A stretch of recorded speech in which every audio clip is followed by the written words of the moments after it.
Stocks, mutual funds, NSE, BSE, Nifty, Sensex, IPO ಇದೆಲ್ಲ ಹೇಳ್ಕೊಡ್ತೀನಿ ಇದೊಂದೇ ವಿಡಿಯೋದಲ್ಲಿ, ಪ್ರಾಮಿಸ್. ಈಗ ಸ್ಟಾಕ್ಸ್ ಅಂದ್ರೆ ಏನು ಅಂತ ಅರ್ಥ ಮಾಡ್ಕೊಳ್ಳೋಣ. ಒಂದು ದೊಡ್ಡ ಕಂಪನಿಯನ್ನ ಇಮ್ಯಾಜಿನ್ ಮಾಡ್ಕೊಳ್ಳಿ. ಆ ಕಂಪನಿ ಇನ್ನೂ ದೊಡ್ಡದಾಗಿ ಬೆಳೆಯೋದಕ್ಕೆ ಅವರಿಗೆ ಹಣದ ಅವಶ್ಯಕತೆ ಇರುತ್ತೆ. ಆ ಹಣವನ್ನ ಅವರು ಸಾಮಾನ್ಯ ಜನರಿಂದ ಕೂಡ ರೇಸ್ ಮಾಡಬಹುದು. ಅಂತ ಸಾಮಾನ್ಯ ಜನರಿಗೆ ನಾವು ಇನ್ವೆಸ್ಟರ್ಸ್ ಅಂತ ಕರಿತೀವಿ. ಇನ್ವೆಸ್ಟರ್ಸ್ ತಮ್ಮ ಹಣವನ್ನು ಕಂಪನೀಸ್ಗೆ ಕೊಟ್ಟಾಗ ಕಂಪನಿ ಇನ್ ರಿಟರ್ನ್ ಅವರಿಗೆ ಒಂದು ಸ್ಮಾಲ್ ಪೋರ್ಷನ್ ಅನ್ನ ಕೊಡ್ತಾರೆ. ಅದೇ ಸ್ಮಾಲ್ ಪೋರ್ಷನ್ ಅನ್ನ ನಾವು ಸ್ಟಾಕ್ಸ್ ಅಥವಾ ಶೇರ್ಸ್ ಅಂತ ಕರಿತೀವಿ. ಸೊ ಇದೇ ರೀತಿ ಇನ್ವೆಸ್ಟರ್ಸ್ ಒಂದು ಕಂಪನಿಯ ಸ್ಮಾಲ್ ಓನರ್ಸ್ ಆಗುತ್ತಾರೆ. ಫ್ಯೂಚರ್ ಅಲ್ಲಿ ಆ ಕಂಪನಿಯ ವ್ಯಾಲ್ಯೂ ಬೆಳೆದಾಗೆಲ್ಲ ಇನ್ವೆಸ್ಟರ್ಸ್ ನ ಸ್ಟಾಕ್ ವ್ಯಾಲ್ಯೂ ಕೂಡ ಬೆಳೆಯುತ್ತೆ. ಅಂಡ್ ಅದೇ ರೀತಿ ಅವರು ಪ್ರಾಫಿಟ್ಸ್ ಮಾಡ್ಕೊಳ್ತಾರೆ. ಸಿಂಪಲ್. ಈಗ ಸ್ಟಾಕ್ ಮಾರ್ಕೆಟ್ ಅಂದ್ರೆ ಏನಂತ ಅರ್ಥ ಮಾಡ್ಕೊಳ್ಳೋಣ. ಇದರ ಹೆಸರಿಂದನೇ ಅರ್ಥ ಮಾಡ್ಕೊಳ್ಬಹುದು ದಟ್ ಈ ಮಾರ್ಕೆಟ್ ಅಲ್ಲಿ ಸ್ಟಾಕ್ಸ್ ಸೆಲ್ ಅಥವಾ ಬೈ ಮಾಡಬಹುದು. ಸ್ಟಾಕ್ ಮಾರ್ಕೆಟ್ ಅಲ್ಲಿ 2 ಟೈಪ್ಸ್ ಇರುತ್ತೆ. ಒಂದು ಪ್ರೈಮರಿ ಮಾರ್ಕೆಟ್, ಇನ್ನೊಂದು ಸೆಕೆಂಡರಿ ಮಾರ್ಕೆಟ್. ಪ್ರೈಮರಿ ಮಾರ್ಕೆಟ್ ಅಂದ್ರೆ ಒಂದು ಕಂಪನಿ ತಮ್ಮ ಶೇರ್ಸ್ ಅನ್ನ ಜನರಲ್ ಪಬ್ಲಿಕ್ಗೆ ಫಾರ್ ದ ಫಸ್ಟ್ ಟೈಮ್ ಕೊಡುವಂತಹ ಮಾರ್ಕೆಟ್.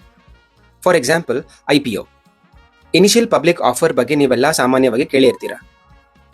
ಈಗ ಸೆಕೆಂಡರಿ ಮಾರ್ಕೆಟ್. ಸೆಕೆಂಡರಿ ಮಾರ್ಕೆಟ್ ಅಲ್ಲಿ IPOದಲ್ಲಿ ಇನ್ವೆಸ್ಟ್ ಮಾಡಿರುವಂತಹ ಇನ್ವೆಸ್ಟರ್ಸ್ ತಮ್ಮ ಶೇರ್ಸ್ ಗಳನ್ನ ಸೆಲ್ ಅಥವಾ ರೀಬೈ ಮಾಡಬಹುದು.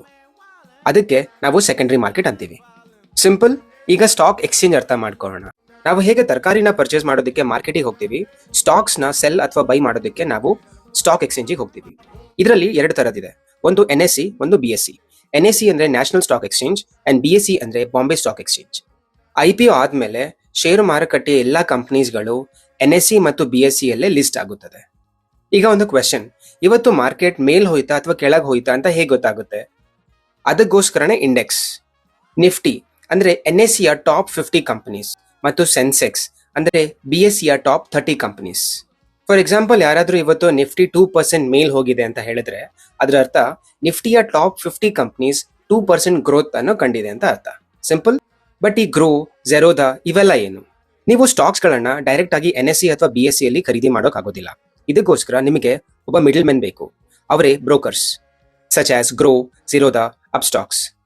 ಈಗ ಯಾವ ಕಂಪನಿ ಸ್ಟಾಕ್ಸ್ ನ ತಗೋಬೇಕು, ತಗೋಬಾರ್ದು, ಈ ಒಂದು ಡಿಸಿಷನ್ ಸಾಮಾನ್ಯ ಜನರಿಗೆ ತಗೊಳ್ಳೋದಕ್ಕೆ ಕಷ್ಟ ಆಗುತ್ತೆ. ಹಾಗಾಗಿ ನಮ್ಮ ಹತ್ರ ಮ್ಯೂಚುವಲ್ ಫಂಡ್ಸ್ ಇದೆ. ಮ್ಯೂಚುವಲ್ ಫಂಡ್ಸ್ ಅಲ್ಲಿ ಬಹಳಷ್ಟು ಜನ ಇನ್ವೆಸ್ಟರ್ಸ್ ತಮ್ಮ ಹಣವನ್ನ ಒಬ್ಬ ಎಕ್ಸ್ಪರ್ಟ್ ಮುಖಾಂತರ ಇನ್ವೆಸ್ಟ್ ಮಾಡಿಸ್ತಾರೆ. ಈ ಎಕ್ಸ್ಪರ್ಟ್ ಯಾವ ಕಂಪನಿಯಲ್ಲಿ ಹಾಕಬೇಕು, ಯಾವ ಕಂಪನಿಯಲ್ಲಿ ಹಾಕಬಾರ್ದು ಅನ್ನೋದನ್ನ ಡಿಸೈಡ್ ಮಾಡಿ ನಮ್ಮ ಹಣವನ್ನ ಬೆಳೆಸ್ತಾರೆ. ಅಂಡ್ ಇನ್ ರಿಟರ್ನ್ ಒಂದು ಸ್ಮಾಲ್ ಚಾರ್ಜಸ್ ಅನ್ನ ಚಾರ್ಜ್ ಮಾಡ್ತಾರೆ. It is called expense ratio. ಈಗ ಇಷ್ಟೊಂದು ಹಣ ಇನ್ ಅಂಡ್ ಔಟ್ ಆಗ್ತಿದೆ ಅಂದ್ರೆ ಯಾರಾದ್ರೂ ಒಬ್ರು ಬೇಕಲ್ವಾ ಇದನ್ನೆಲ್ಲನೂ ರೆಗ್ಯುಲೇಟ್ ಮಾಡೋದಕ್ಕೆ. ಅದಕ್ಕೆ ಗವರ್ಮೆಂಟ್ ಸೆಬಿನ ಮಾಡಿದೆ. SEBI is the stock exchange board of India which regulates the stock market in India. ಇನ್ನೂ ಹೆಚ್ಚು ಎಕ್ಸ್ಪ್ಲನೇಷನ್ ವಿಡಿಯೋಸ್ಗೆ ನಮ್ಮ ಫೈನಾನ್ಷಿಯಲ್ ಸಾಥಿನ ಫಾಲೋ ಮಾಡಿ.